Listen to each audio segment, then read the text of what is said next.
Today, we gathered virtually for our 10 a.m. contemplative group. We gathered virtually because we are unable to gather in person. We gathered with heavy hearts. We were silent to reflect on racist actions in our world, in the United States, and in our own neighborhoods. We acknowledged together that racism is real. Systemic discrimination is real. Unconscious bias is real. And before you, as your priest, I commit to speaking up to oppose racism and hate in all its forms, to respect and include people of all ethnicities, cultures, and faiths. And in these difficult times, though we are apart, I ask you to do the same wherever you are. So let us begin with silence and prayer.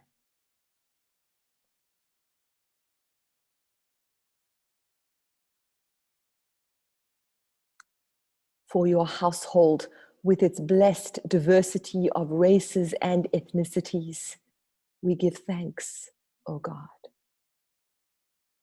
For your presence with those who suffer the pain of oppression because of racism, we pray, O God.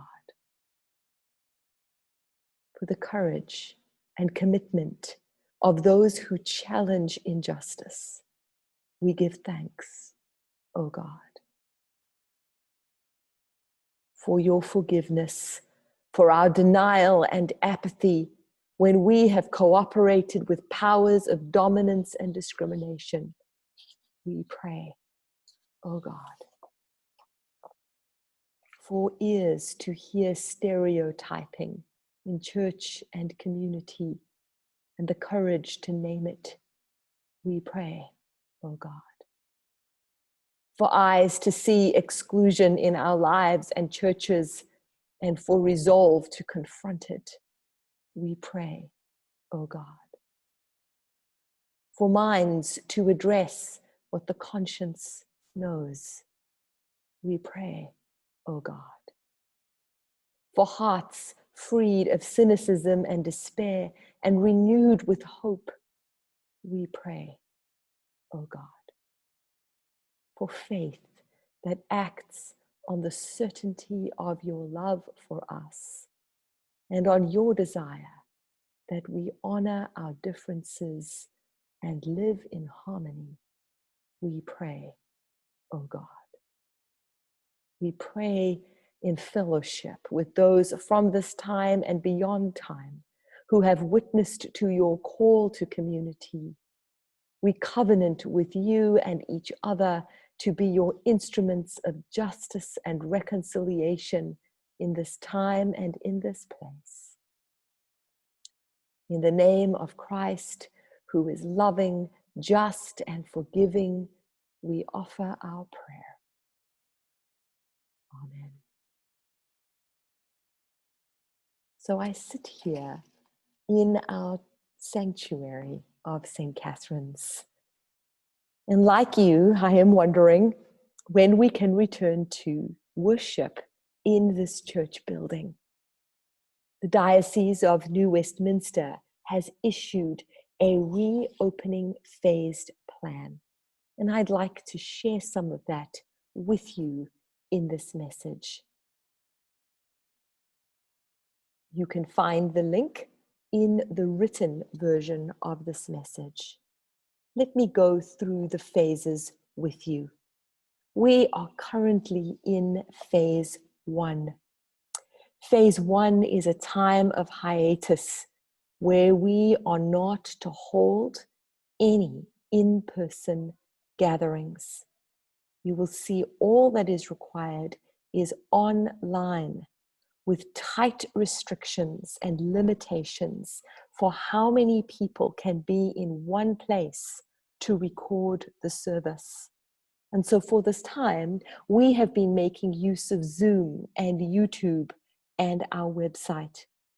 We have been phoning each other to supplement being online. After June 14th, we have the option to move to phase 2. Phase 2 is a beginning point for re-entry.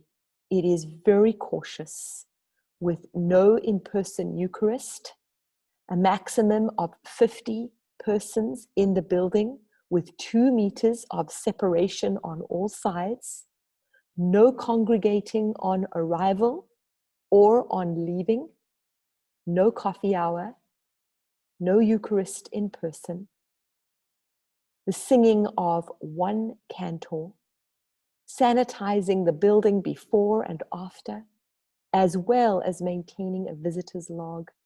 It is a phase to get used to being in the building in a new way, preparing for phase 3. In phase 3, we will be able to share the Eucharist with one kind. We would have social distanced processionals, and we would continue with 1 cantor for singing. While still restricted, we have more opportunities to participate in our worship as Anglicans in phase 3. So our movement from phase 1 to phase 2 to phase 3 is currently in discernment. The parish council appointed a subcommittee, the Wellness and Connections Subcommittee, who have been working on ideas and a timeline to regather. To assist us in our discernment and planning, your area care leaders will be phoning you in the next week and asking you for questions.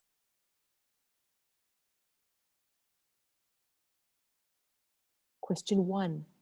As we continue to worship online for the immediate future, would you be interested in seeing the priest take the Eucharist on your behalf? Question 2. Would you be interested in learning to zoom into the service by phone or video so that we can worship virtually together in one place at one time? Question 3. Would you be interested in participating in recording the service in person, in the building, the readers, the prayers, present for the service with social distancing? And would you be willing to participate in the recording of the music with groups of 4 singing and playing instruments? Question 4. Would you be willing to attend a carefully distanced, outdoor, parking lot prayer service with conversation, limiting the numbers each time? We would be offering this once a month. Would you be willing to attend this? We really look forward to hearing your responses as we put energy and time into prayerful discernment and careful plans. So my friends of St. Catherine's, may God be with you. May God bless you. May God keep you until we see each other again.